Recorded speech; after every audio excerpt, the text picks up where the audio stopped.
내게 복 주실 줄을 아노라 라는 제목으로 말씀 함께 살펴보겠습니다. 오늘 우리가 읽은 본문의 말씀은 이제 사사기 중에서도 다른 사사들의 이야기가 삼손으로 16장에서 다 마무리되고 그 이후에 이 사사 시대가 어떠한 흐름인지를 보여주는 부록 같은 사건이 17장에서 18장에서 한 개, 17장에서 18장에 한 개, 19장에서 21장까지 한 개 이렇게 나옵니다. 그 중에서 우리는 오늘 그 앞부분을 한번 살펴보겠습니다. 본문 내용을 다루기 전에 우리가 주의해야 할 사항이 하나 있는데, 오늘 본문에 나오는 등장인물의 행동과 대사는 그 어느 것 하나도 정상적인 부분이 잘 없습니다. 때문에 우리가 이것을 고지곧대로 성경에 나오는 인물이 한 행동과 한 말이기 때문에 이것이 좋은 것이다로 보시면 안 되고, 이 속에서 무엇이 옳고 그른지를 잘 분별하면서 함께 그 이야기를 따라오면 좋을 것 같습니다.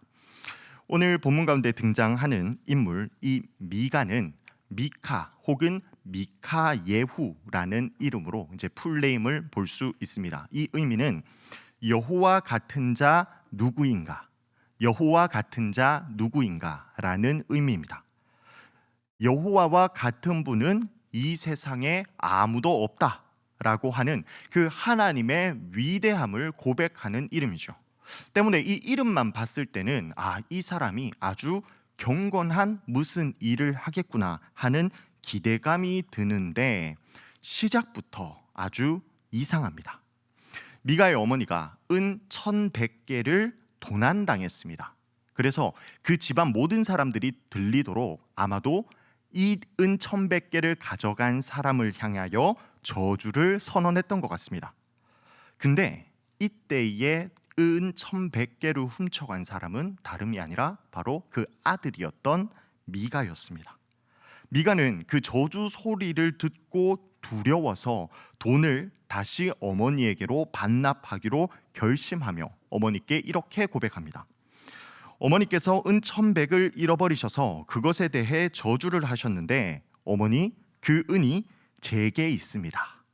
지금 미가의 어머니는요, 은 1100개를 도난당한 상황입니다. 그런데 미가는 고백할 때에 어머니가 잃어버렸다라고 그렇게 표현하고 있습니다. 절대 어머니가 부주의해서 분실한 것이 아닌데, 잃어버렸다라는 표현을 통해 자신이 훔친 그 도적질한 행위를 포장하고 있는 것이며, 또한 어머니가 잘못해서 그것을 잃어버린 것처럼 책임을 어머니에게로 돌리고 있는 표현을 아주 교묘하게 사용하고 있습니다.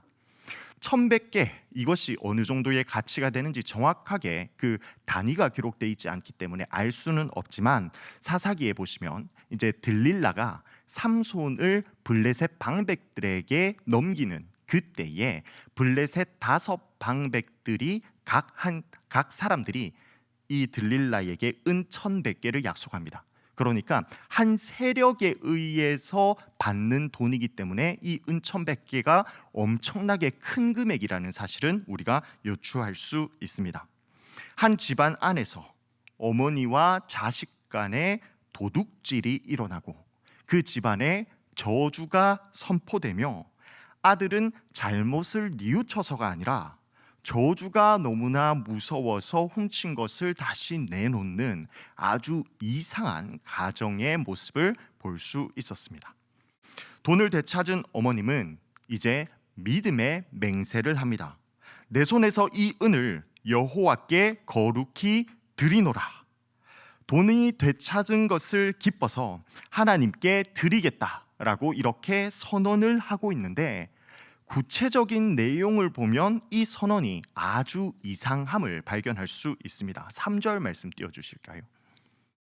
자, 3절 가운데서 이제 어머니가 하는 고백, 내 아들을 위하여부터 눈으로 보시고 제가 읽어드리겠습니다. 내 아들을 위하여 한 신상을 새기며 한 신상을 부어 만들기 위해 내 손에서 이 은을 여호와께 거룩히 드리노라. 하나님은요, 분명히 어떠한 형상도 만들지 말라라고 명하셨습니다. 그것이 심지어 하나님의 형상이다 하더라도 그것을 금지시켰죠. 출애굽기에서 아론이 행하는 범죄가 바로 그러한 범죄였습니다. 그런데 지금 이 어머니는 하나님께 드리겠다, 그래서 우상을 만드는 방법으로 하나님께 이것을 드리겠다라고 이야기하고 있는 겁니다. 하나님에 대해서 조금도 모르고 어떠한 지식도 없는 그러한 상태임을 볼 수 있는 겁니다. 왜 이렇게 됐을까?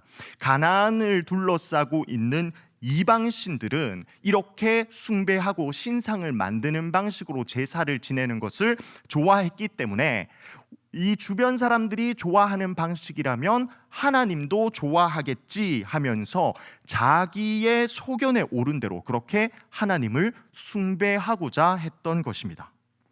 특별히 여기서 신상을 만드는 목적도 하나님에 대한 사랑이나 하나님에 대한 경배나 감사가 아닙니다. 3절 마지막 부분을 보시면 내가 내 아들을 위하여 한 신상을 새기며, 이렇게 이야기합니다. 내 아들을 위하여 한 신상을 새기며. 하나님에 대한 잘못된 지식으로 지금 신상을 만드는 그 방법론적인 것도 문제가 있는데, 심지어 목적까지도 하나님을 경배하기 위함이 아니라 자기의 아들을 위해서라고 합니다. 이 어머니에게 있어서 하나님은 더 이상 경배의 대상이 아닌 겁니다. 자신의 아들이 복받기 위한 수단으로서 하나님밖에 남아있지 않은 거죠. 말은 여호와께 거룩히 드린다라고 이야기하고 있지만 결국은 자기 아들에게 드리는 모습과 별반 다르지 않은 겁니다.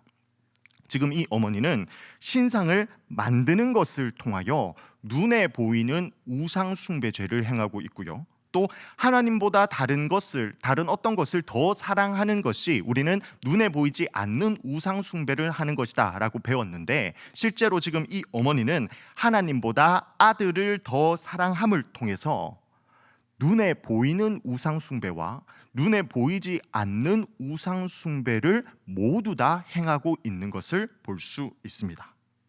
자, 그리고 나서 또 더 가관입니다. 5절 말씀 띄워주시겠습니까? 함께 읽겠습니다. 시작. 그 사람 미가에게 신당이 있으므로 그가 에봇과 드라빔을 만들고 한 아들을 세워 그의 제사장으로 삼았더라. 미가가 은 200으로 신상을 만들고 자기 집에 있는 신당에 그것을 모셨습니다. 집에 신당이 있답니다. 너무 자연스럽고 당연하게 신당이 있음으로 하면서 그것을 모셨다라고 이야기하는데, 신당이 있는 것도 너무 이상하죠. 그런데 거기에 지금 에봇과 드라빔까지 만들고 있습니다. 에봇은 제사장이 제사 지낼 때 입는 정교한 의복이고요. 드라빔은 신의 뜻을 알아낼 때 쓰는 우상입니다. 여기서 그치지도 않습니다.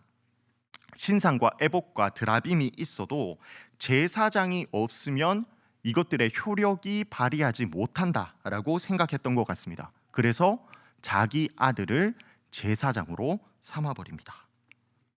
제사장은 누가 될 수 있나요?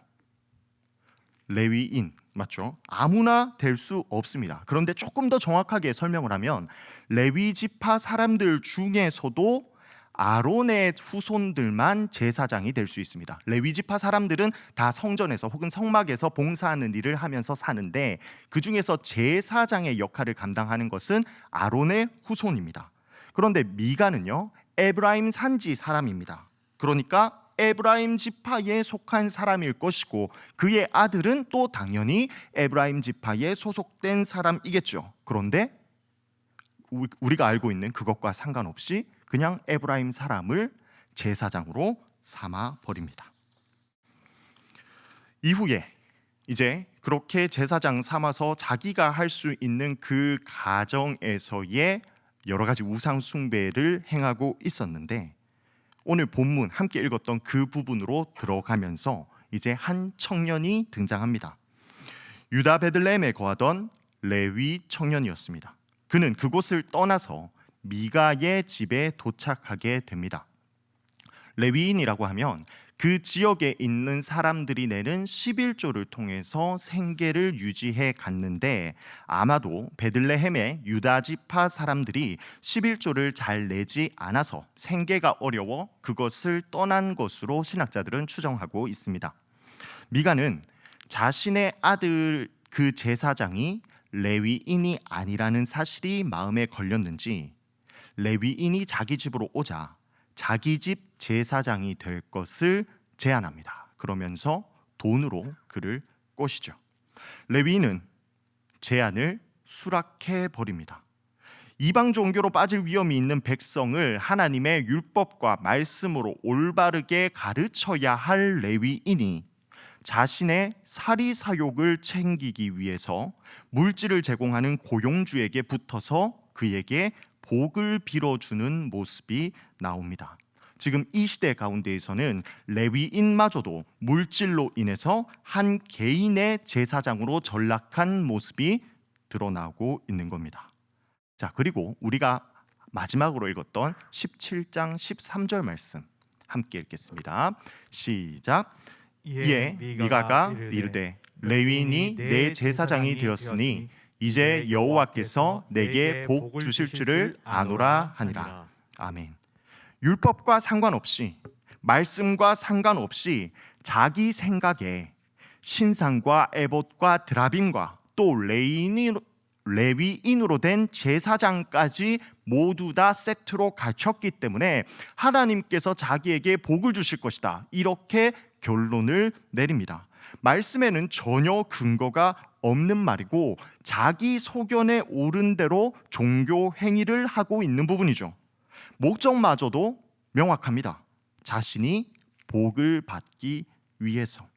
지금 우리가 읽었던, 함께 봤던 이 여기까지의 이야기 중에서 은 1100개의 물건도, 또 여기에서 등장하는 사람들, 어머니, 자식, 레위 제사장들, 모든 사람까지도, 또 심지어 하나님까지도 이 미가는 자신이 복을 받기 위한 수단으로 이용하는 모습이 드러나고 있는 것이죠. 이것은 철저하게 이방적인 그 가난화된 모습과 태도임을 우리는 알 수 있습니다. 자, 그리고 나서 이제 18장으로 이어지는 스토리가 등장하게 되는데요. 거기에는 자기 소견대로 살아가는 모습이 개인이나 혹은 레위인과 같이 종교인에게만 한정되지 않고 한 지파 전체도 이러한 모습인 것을 보여줍니다. 바로 단지파입니다. 단지파는 여호수아 당시에 하나님께 분배받았던 땅이 있었습니다. 그 말은 무슨 일이 있어도 하나님께서 주신 그 땅을 차지해야 했고 고수해야 했음에도 불구하고 그들은 그 땅을 차지하지 못합니다. 아마 순전하게 하나님께 순종하는 마음으로 나아갔다면 하나님께서 그 땅을 반드시 차지하게 해주셨겠지만 그러한 태도가 드러나지 못했죠. 단지파는 그 지역을 장악하는데 실패합니다. 심지어 사사기 1장을 보시면 여러 지파들이 이제 자신이 분배받았던 땅을 정복하는 이야기가 쭉쭉 나오다가 한 고을 정도 그렇게 차지하지 못하는 부분이 있는데, 하다가 단지파 대목에서는 오히려 아모리인에 의해서 그들이 쫓겨났다라는 표현까지도 등장합니다. 단은 이렇게 하나님을 믿지 못했고 그렇게 차지해야 할 땅에서 오히려 밀려나는 사태에까지 이르게 되었음을 보여줍니다. 그래서 단지파는 자신이 기업으로 받은 땅을 회복하고 지켜내기보다도 다른 땅, 좀 정복하기 쉬운 땅을 넘보기 시작합니다. 그것을 위해서 단지파에서는 정탐꾼 5명을 내보냅니다. 이들은 에브라임 산지로 이동하다가 미가의 집에 머물게 되었고 그곳에서 제사장 레위인을 만나게 됩니다. 당신이 여기에 이 집에 왜 있는 겁니까? 이렇게 물어보자 레위인은 자신이 이 집에 고용되어서 이 집의 제사장으로 일하고 있다라고 이야기합니다. 명확하게 고용되었다라는 표현을 쓰고 있습니다. 이것을 통해서 우리는 레위인의 본심을 알 수 있습니다. 자신을 종교 시장의 매물로 내놓고 이익이 더 큰 곳에 따라 움직이는 상태라는 거죠. 정탐꾼은 자신들이 지금 이렇게 정탐을 하며 자신들이 전쟁을 할 때에 형통할 수 있을지를 이 레위인에게 물어봅니다. 사실 답은 명확하죠. 왜냐하면 이들이 하고 있는 이 정복이 하나님 앞에서 올바르지 못하다는 것을 누구나 잘 알고 있기 때문입니다. 그러나 잘못된 레위인은 가짜 평안을 예언하면서 하나님이 함께 할 것을 거짓으로 이야기합니다. 그 어느 것 하나도 정상적인 것이 없음을 보여주죠. 정탐을 마치고 이제 그 5명은 본대로 돌아와서 정식 군대 600명을 이끌고 자신들의 목적지인 라이스로 그렇게 치러 가다가 미가의 집에 잠시 방문합니다.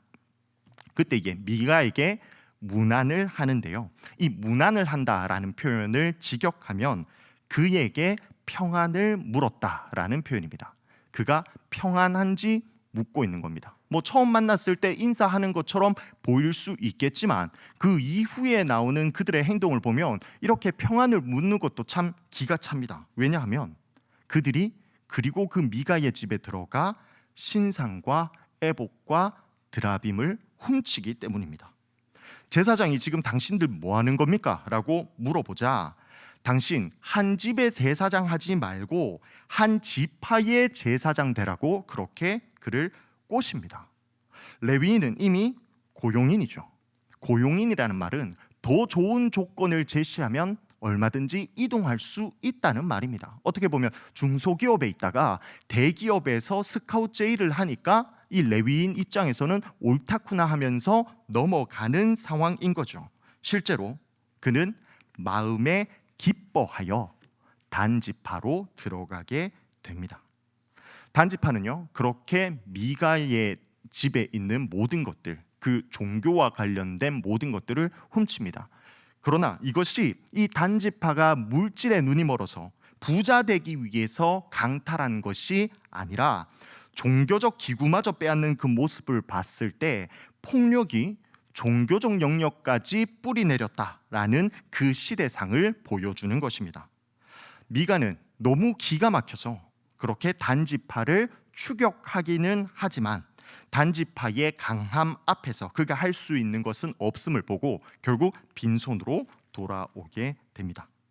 단지파는 남의 신상과 제사장을 그렇게 빼앗은 후에 자신의 목적지였던 라이스 백성을 무차별적으로 살육하고요, 그곳에서 자기들의 신상을 세웁니다.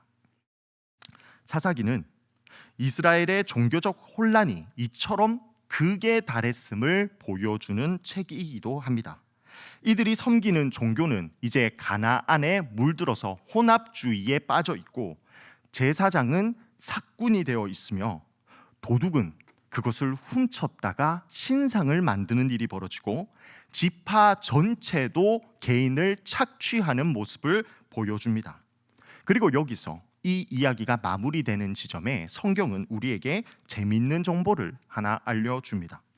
본문에 등장했던 이 레위인이 모세의 손자이자 게르솜의 아들인 요나단이다 하면서 그의 신상을 알려줍니다. 모세의 손자 게르솜의 아들 요나단입니다.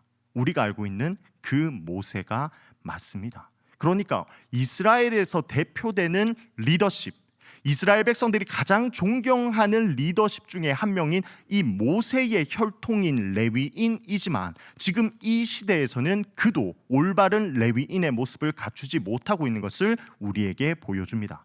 그리고 이것을 통해서 우리는 또 한 가지 더 잘못된 사실을 발견할 수 있습니다. 아까 전에 제가 제사장이 될 수 있는 것은 누구라고 했죠? 아론의 후손이라고 했습니다. 모세는 아론의 동생이죠.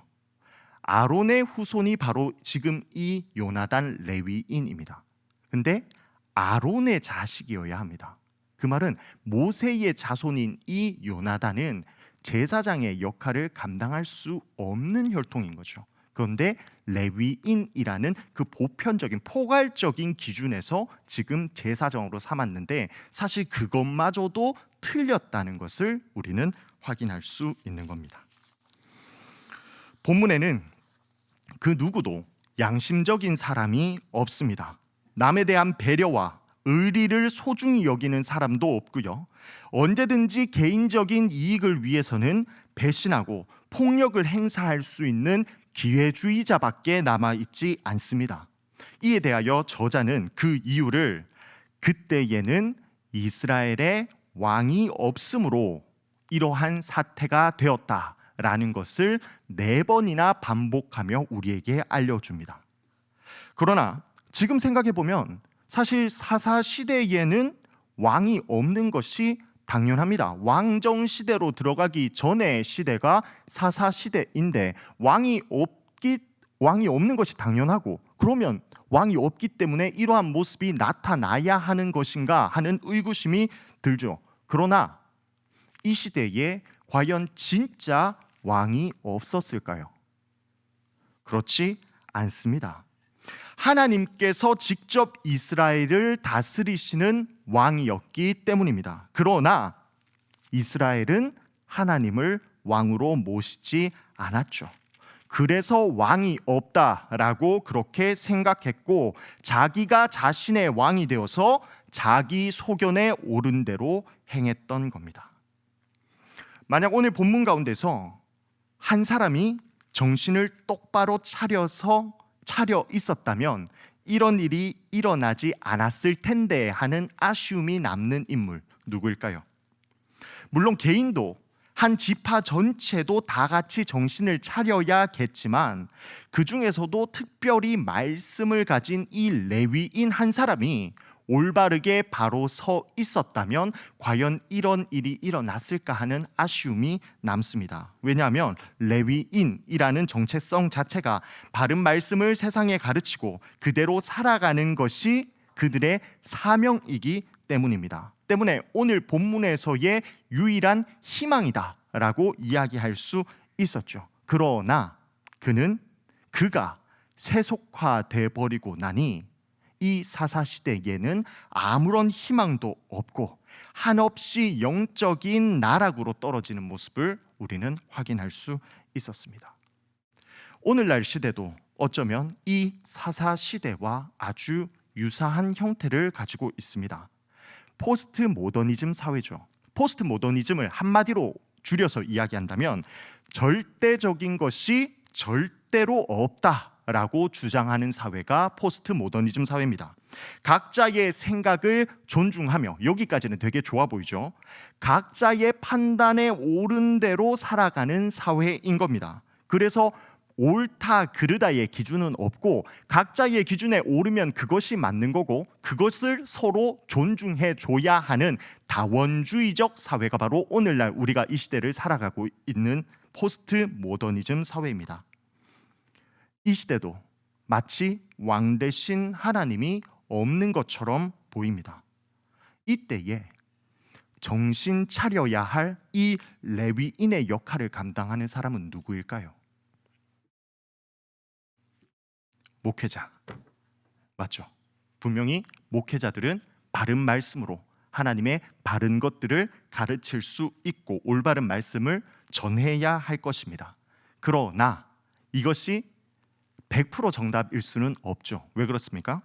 예수님이 오신 이후에 하나님을 믿는 모든 성도를 하나님은 왕 같은 제사장으로 불러주셨기 때문입니다. 때문에 성도님들 한 사람 한 사람이 모두 다 제사장의 역할을 감당해야 하는 것이죠. 이 세속화된 세상 가운데에서 하나님의 뜻이 무엇인지, 올바른 기준, 가치, 판단이 무엇인지를 드러내야 할 사명을 가진 사람이 바로 성도라는 겁니다. 오늘날의 시대 가운데는 이제는 조금 줄어들고 있는 추세긴 하지만 그래도 역사적으로 봤을 때 어느 때보다도 그리스도인이 너무나 많은 시대를 우리가 살아가고 있습니다. 그렇다면 올바른 그리스도인이 이 세상을 살아감을 통해서 이 세상이 조금씩 더 아름다운 모습으로, 하나님 보시기에 올바른 모습으로 나아가야 하는데, 이상하게도 이 시대는 시간이 갈수록 점점 더 악해져만 갑니다. 왜 그럴까요? 아마도 많은 그리스도인 중에서, 많은 성도 중에서 자기 소견에 옳은 대로 행하고 있는 사람이 많기 때문일 것입니다. 하나님을 경배하기보다 하나님으로부터 받게 될 복만을 생각해서 바른 예배를 드리지 않고 종교 행위만 반복하며 우상 숭배하는 사람들이 너무나 많아서 어쩌면 이러한 시대가 도래하고 있는 것은 아닐까 하는 생각을 합니다. 이럴 때일수록 우리는 더욱더 정신을 똑바로 차려야 합니다. 이 시대에 물들지 않고 하나님의 뜻을 발견하여서 순종할 수 있어야 하죠. 어쩌면 그것이 하나님께서 이러한 혼란한 시대 가운데 우리를 불러주신 특별한 사명일지도 모르기 때문입니다. 성도님들 한 분 한 분을 통해서 하나님을 알지 못했던 자들이 하나님께로 돌아오는 역사가 일어나기를 소망합니다. 하나님의 뜻을 발견하게 되며 하나님께로 회복하게 되는 놀라운 역사가 일어나기를 소망합니다. 이를 위해서 우리는 무엇을 해야 할까요? 첫째로 하나님에 대한 지식이 없어서 그들은 자기의 소견에 옳은 대로 행했습니다. 때문에 우리는 무엇보다도 하나님에 대해서 알아야 합니다. 세상이 옳다고 하는 방식대로 하나님을 경배하는 것이 아니라 진짜 하나님께서 자신을 계시해 주신 올바른 말씀대로 우리가 하나님에 대해서 배우고 하나님에 대해서 말씀을 깨달아서 그렇게 하나님께서 명하는 방식대로 제사를 드릴 수 있어야겠죠. 그리고 하나님께서 명하시는 대로 살아낼 수 있어야 합니다. 그래야 세상이 올바르게 하나님께서 기뻐하시는 방향으로 그렇게 정화되어 갈 것입니다. 어두운 사사시대와 같은 이 세상 가운데에서 바른 제사장의 역할을 감당하는 우리 성도님들, 그리고 이 대구 동성교회가 되기를 간절히 소망합니다. 아멘. 기도하겠습니다.